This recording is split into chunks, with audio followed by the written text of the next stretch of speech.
Il y a une surreprésentation aujourd'hui dans toutes les catégories de crimes et délits des personnes de nationalité étrangère, c'est un fait, y compris dans des sujets qui nous tiennent d'ailleurs à cœur, qui est Marine celui Tondelier, vous n'allez pas faire la même chose que ce que vous avez dénoncé. Vous la laissez répondre. Ce qu'elle fait quand même. Non, vous la laissez répondre. Excusez-moi, elle donne. Monsieur Pujadas voit très bien ce que vous faites. Elle exprime. Non, vous la laissez répondre. Ça fera une démonstration. Non, mais Marine Tondelier, vous voulez qu'on arrête le débat? Non. Alors vous la laissez répondre. Je vois ce qu'elle fait.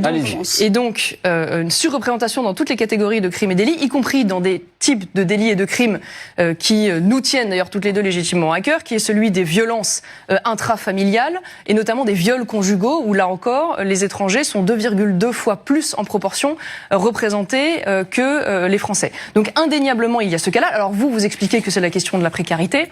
Je ne le crois pas. Je vous ai donné cet argument aujourd'hui de la Creuse qui m'apparaît assez représentatif, puisque vous savez que c'est aujourd'hui le département le plus pauvre de France et qu'à ce titre, on voit bien qu'il n'y a pas d'équivalent, bien sûr, en termes de réalité statistique sur la délinquance. Moi, je crois bien davantage qu'il y a aujourd'hui, du fait de l'arrivée de l'immigration de masse, l'importation de cultures extra-européennes qui sont, pour reprendre un terme qui vous est cher, plus patriarcales, voilà, qui n'ont pas forcément les mêmes codes que nous. Vous êtes féministe, non, qui n'ont pas les mêmes codes que nous, qui posent des difficultés aujourd'hui d'intégration et même évidemment d'assimilation, que quand vous ne vous intégrez pas, parce que vous n'avez pas les codes du pays dans lequel vous rentrez, bien évidemment, vous pouvez tomber plus facilement dans la délinquance. Quand on parle, par exemple, j'imagine d'un sujet sur lequel vous êtes positionné, qui est celui de l'accueil des réfugiés afghans, j'imagine qu'au même titre que l'ensemble des demandes d'asile, vous êtes pour l'accueil illimité et sans sélection de tous ceux qui souhaitent rentrer en France.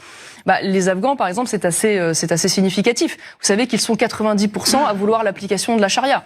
Voilà. Et donc, quand vous importez de manière importante...